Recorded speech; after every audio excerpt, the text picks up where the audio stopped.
உங்களுக்கு ஒரு சில கேள்விகளை மட்டும் கேட்டு விடைபெறுகிறேன். என்னுடைய அருமை தோழர்களே, நான் கேள்விகளை கேட்டு நான் யார் என்று கேட்பேன். நீங்கள் சொல்ல வேண்டிய பதில் எடப்பாடியார் என்று அனைவரும் சொல்ல வேண்டும் என்று தாழ்வணிந்து கேட்டுக்கொள்கிறேன். இதே தெய்வம் புரட்சி தலைவி அம்மாவின் அவர்களின் மறைவுக்கு பிறகு அம்மாவின் ஆட்சியை காப்பாற்றியது யார்? இதே புரட்சி தலைவி அம்மாவுடைய மறைவுக்கு பின் அம்மாவின் ஆட்சியை காப்பாற்றியது யார்? கையவர்கள் சூழ்ச்சிகளில் இருந்து கழகத்தை காப்பாற்றியது யார்? 4 ஆண்டு கால ஆட்சியில நலத்திட்டங்களை அள்ளித்தந்தது யார்? இயற்கை பேரிட வந்தபோது தமிழக மக்களை இமை போல் காத்தது யார்? தனது அறிவாற்றலால் அன்னை மனத்தால் தமிழினத்தை அரவணைத்தது யார்? துடிவோடும் கனிவோடும் கழக தொண்டருக்கு கரம் கொடுத்து என் போலுள்ள தொண்டர்களை அவைத்தலைவர் யாக்கியது யார்? கழக தொண்டருக்கு உரம் கொடுத்தது யார்? கழக தொண்டரை ஆதரித்து அடைவத்தது யார்? அறிவித்தது யார்? துரோகிகளின் ஆட்டத்தை நிறுத்தது யார்? எடப்பாடியார். மறந்து விடாதீர்கள், புரட்சி தலைவர் போல, புரட்சி தலைவி அம்மாவை போல எதிரிகளை எதிர்த்து நின்றது யார் யார் யார் என்பதை எதிரிகளுக்கு சிம்மச்சுப்பனமாக திகழ்வது யார்? தீயசக்தி திமுகவை வீழ்த்தப் போவது யார்? வெற்றி வாகை சூடுவது யார்? திமுகவின் பொய்முகத்தை கிழித்தெல்வது யார்? திமுகவின் கபட நாடகத்தை அம்பலப்படுத்துவது யார்? பாராளுமன்ற தேர்தலில் 40 வெல்வது யார்? மக்களின் மனம் கவர்ந்த தலைவர் யார்? நாளைய முதல்வர் யார்?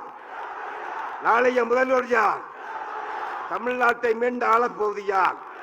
என்னுடைய அருமை தோழர்களே, திராவிட பேரியக்கத்துடைய பரிணாம வளர்ச்சி இந்த மண்ணிலே உருவாக்கியது 3 எழுத்துதான். அந்த 3 எழுத்துதான் ஈரோடு என்ற 3 எழுத்திலே பிறந்த தந்தை என்று அழைக்கக்கூடிய ஈ வே ரா என்ற 3 எழுத்து. ஈவரா பெரியாருடைய மறைவுக்கு பின்னால் திராவிட பேரியக்கத்தை இந்த மண்ணிலே கட்டி காப்பாற்றிய 3 எழுத்துதான் செந்தமிழானுடன் போதியினிலே இன்ப தேன் வந்து பாயுது காதினிலே என்று சொன்ன பாரதி கண்ட புதுமை செந்தமிழ் அண்ணா காஞ்சி என்ற 3 எழுத்திலே பிறந்த அண்ணா என்ற 3 எழுத்து. அண்ணாவுடைய மறைவுக்கு பின்னால் திராவிட பேரியக்கத்தை இந்த மண்ணிலே கட்டி காப்பாற்றிய 3 எழுத்துதான். பரங்கி மலை சிங்கம், பார்போற்றும் தங்கம், எங்களுடைய அங்கம், இதயத்து மன்னன் சத்தியா என்ற 3 எழுத்து ஈன்றெடுத்த எம் தலைவர், என்னை வாழ வைத்த தலைவர் எம் ஜி என்ற 3 எழுத்து. எம்ஜிஆருடைய மறைவுக்கு பின்னால் உடைந்து போன இயக்கத்தை ஒற்றுமை செய்து இழந்து போன கட்சி கொடியையும் இரட்டைகளையும் மீட்டு தந்த 3 எழுத்துதான் போயத் தொட்டத்து வேத புத்தகம் அம்மா அம்மா அம்மா என்ற 3 எழுத்து.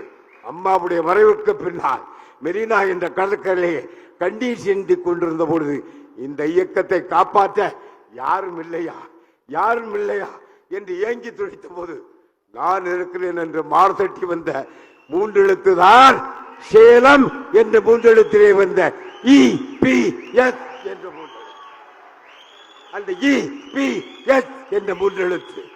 பாராளுமன்ற தேர்தலிலே வெற்றி என்ற 3 எழுத்தை பெரும் என்ற நம்பிக்கை ஊட்டுவது உங்கள் தொண்டன் குமரி என்ற 3 எழுத்திலே பிறந்த குமரி என்ற 3 எழுத்திலே பிறந்த முக்கடலும் சங்கமப்படுகின்ற குமரி என்ற கடற்கரை ஓரத்திலே பிறந்த தமிழ் 3 எழுத்து, மகன் 3 எழுத்து, உசேன் 3 எழுத்து, நன்றி என்ற 3 எழுத்தோடு விடைபெற்று முடிக்கும் என்னுடைய அருமை தோழர்களே, 86 வயதை தாண்ட இருக்கிறேன். 86 வயதை தாண்ட இருக்கின்ற இந்த நல்ல நேரத்தில் இந்த கழகத்துடைய அவை தலைவராக உங்களால் தேர்ந்தெடுக்கப்பட்டு என்று அறிவித்த எடப்பாடியார் அவர்கள் வாழ்க வாழ்க வாழ்க என கூறி விடைபெற்று தலைமை உரையை முடிக்கின்றேன். நன்றி, வணக்கம். செய்திகளை உடனுக்குடனும் துல்லியமாகவும் தெரிந்து கொள்ள சப்ஸ்கிரைப் பண்ணுங்க.